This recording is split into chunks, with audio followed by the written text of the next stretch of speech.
이에 빌라도가 예수를 데려다가 채찍질하더라. 빌라도 총독은 예수님이 죄가 없는 줄을 알았어요, 몰랐어요? 알았잖아요. 죄가 없는 줄 알았어요. 그런데 우유부단하고 비굴하고 정의롭지 못함으로 인해서 예수님을 죽이기로 결심해서 채찍질을 가하게 합니다. 죄가 없는 것을 알면 보호를 해줘야 되잖아요. 억울한 일을 당했으면 보호해줘야 되잖아요. 이게 지도자가 억울한 일 당한 사람을 지켜주는 게 지도자입니다. 그런데 그저 그냥 민심을 다독거리기 위해서 그냥 예수님을 희생양으로 삼았던 것입니다. 그래서 예수님을 선동해서 죽이려는 자들도 문제이지만 이에 동조하는 자도 같은 범죄자다라는 거예요. 같이 동조하는 자도. 이와 같이 우리나라 정치 지도자들 중에는 자신은 온갖 죄를 다 짓고도 선동하는, 그들을 지지하는, 그 선동하는데도 그들을 지지해주는 국민들이 있기 때문에 그 나쁜 짓을 계속 하잖아요.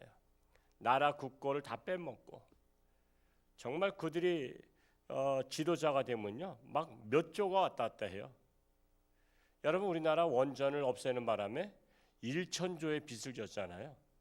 지금 한전을 중국에다 팔려고 했다가 반대해서 못 팔았죠. 여러분, 그러면 중국에서 고지서 나오는 거예요. 한전을 팔아먹었으면. 여러분, 이 매국노가 따로 있어요? 지금 전기세 올라가야 되는데 올릴 수가 없는 거예요. 지금 국민들이 너무 어려워서 지금. 그러니까 계속 빚으로다 누적되는 거야. 그러니까 우리 자손들 대에는 빚더미 앉는 거야. 빚더미. 그러니까 한국에 살려면 빚더미 앉아야 돼. 여러분, 부모가 빚지면 그걸 물려받든지 하든지 아니면 파산 신고해야 되잖아요. 난 부모 재산 알지 안 물려받겠다고. 그럼 알거지로 사는 거죠. 지금 우리나라가 그런 선동꾼들, 온갖 죄를 짓는 사람들을 그래도 자꾸만 뽑아줘. 그게 동조자야, 범죄자야.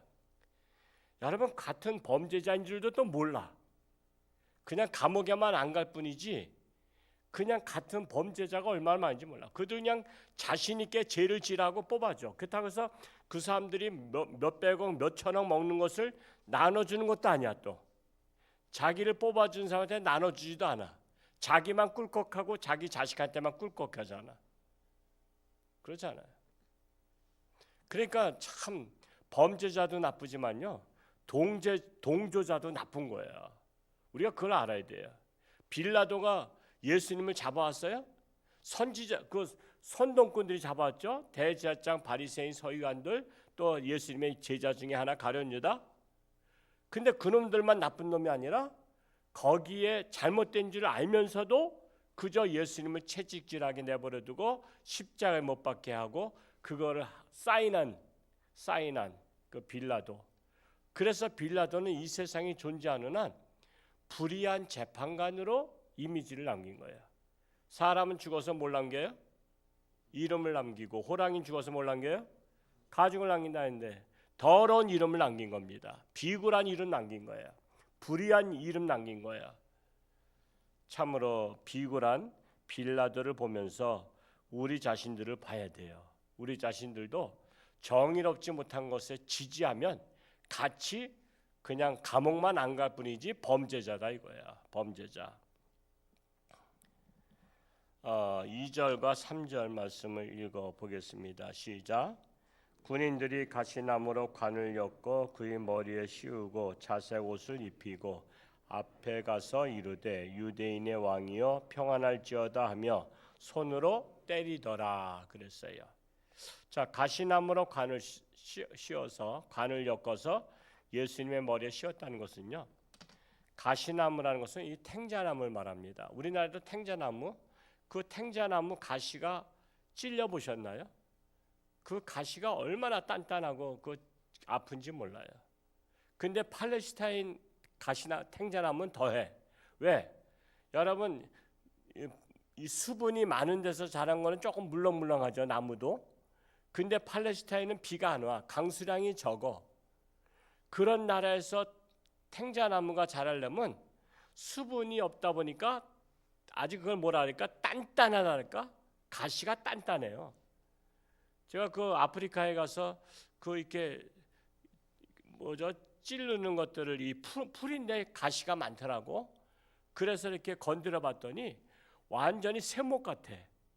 그러니까 비가 안 오니까 완전히 그냥 쇠목 같은 가시야. 그 가시관을 만들어서 머리에다 올려놓으면은 바람에 날아가야 안 날아가? 우리 바람 불 때 모자 날아가잖아. 그래서 끈앞을 이렇게 매잖아. 근데 가시관을 머리 위에다 올려놓으면 이게 날아간다고, 떨어진다고. 고개 숙이면 떨어지죠.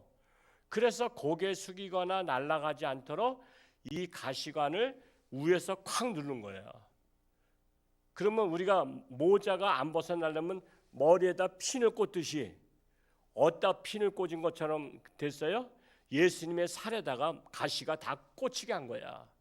그래서 머리에서 피가 줄줄 흐른 거야. 여러분 그런 상황을 아셔야 돼요. 그저 가시관 썩고 나니까 무슨 모자 하나 쓴 게 아니라 그것을 벗어지지 않도록 머리에다가 살에다가 확 박힌 거예요. 그렇게 해서 예수님은 그냥 가시관을 쓴 겁니다. 이런 것을 이해하고 성경을 읽으면요, 여러분 정말 예수님이 내 죄 때문에 그 고난 당하신 것을 충분히 마음으로 이해할 수 있어요. 마음으로 그걸 이해해야 되는 거예요.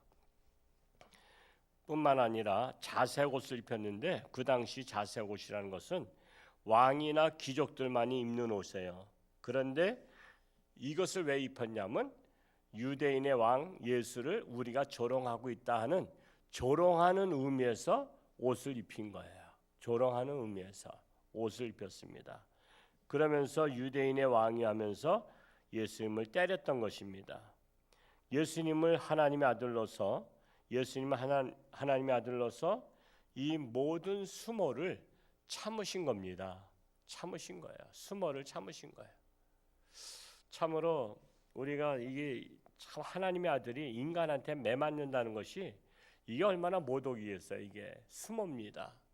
예를 들어서 저 같은 경우도 나이가 60이 넘었는데 지금 20대 애들이 저를 갖다가 붙잡아다 뭐 이놈을 시키 저놈을 시키 이러면서 저를 때린다고, 저를 침뱉고 막 때린다면 맞는 아픔보다 뭐가 더 자존심상하죠? 이건 자식 같은 놈들이 아버지 같은 나를 때린다는 것에 대한 그 수치심과 모독감이 더하죠.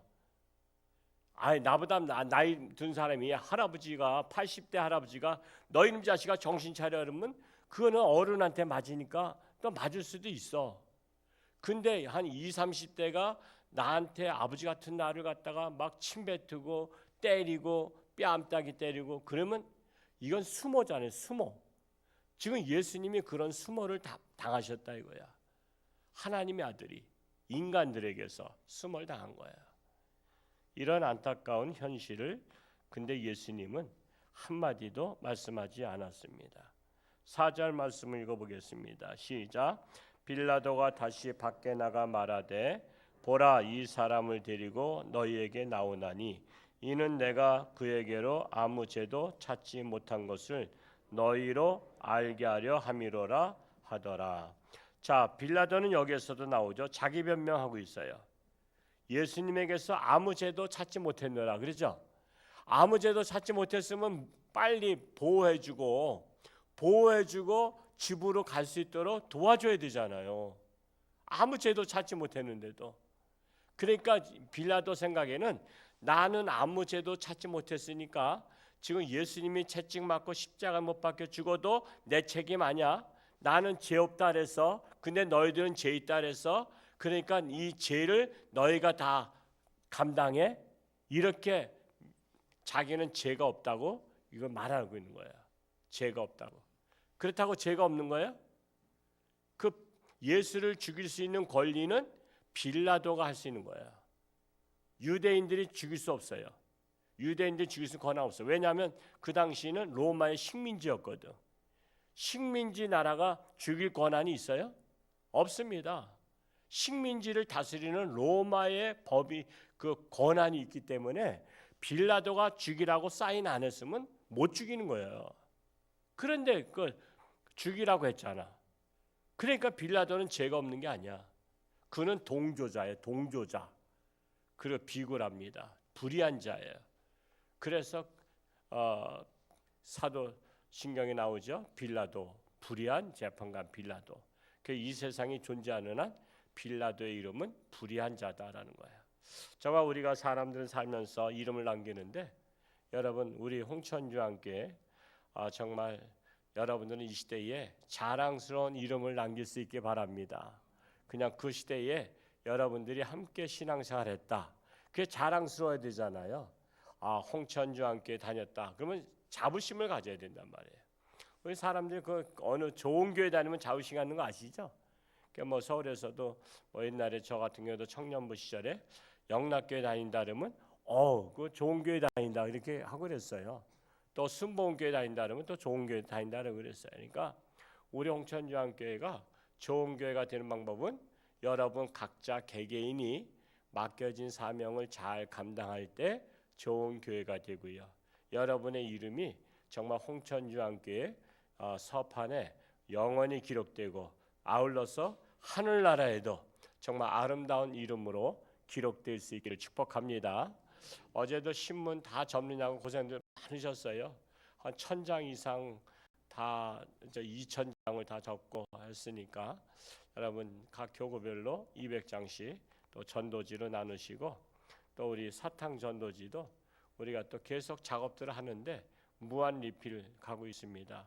여러분 수시로 가져가셔서 또 전달하면서 이번에 올 수 있게 바라고 또한 신문 온라인도 이렇게 전해하시고 또 제 영상은 설교 중에 짧게 잘랐어요. 1분 이내로. 길면 안 보기 때문에 1분 이내로 잘랐어요. 그래서 그것을 전달해서 그들이 보든 안 보든 나는 전달할 책임만 가지면 돼. 그들이 보고 안 보고는 그들 책임이야. 그래서 옛날부터 말을 물가까지 끌고 가는 것은 주인이 할 일이지만 거기서 물을 마시는 것은 말이 마셔야지 그 고개를 숙이게 한다고 해서 마시지 않죠.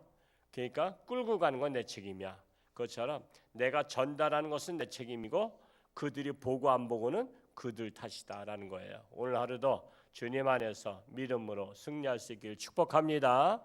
할렐루야. 고맙고 감사하신 아버지 하나님, 저희들에게 새날 주시고 이렇게 또한 단비를 내려주시니 감사합니다. 이 비로 말미암아 이제 무더위가 물러가게 하시고 이제 시원한 바람이 불기를 간절히 소원합니다.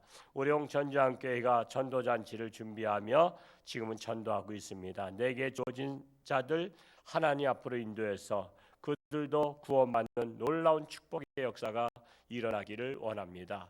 우리는 빌라도의 재판을 보면서 우리 또한 불의한 것에 동조자가 되지 않기를 원합니다. 그러한 불의한 지도자들을 우리가 뽑음으로 말미암아 같이 범죄자가 되지 않기를 원합니다. 이것을 분별할 수 있는 분별력을 허락해 주시고 우리나라가 올바른 나라, 올바른 분별 있는 나라가 되어서 나라를 위해서 희생정신을 발휘하는 지도자들이 세워지게 하시고 하나님이 주신 이 축복을 참으로 쪽박을 깨트리는 일이 없도록 저희들에게 정신을 차리게 하시고 우리 국민들이 정신을 차리게 하여 주옵소서.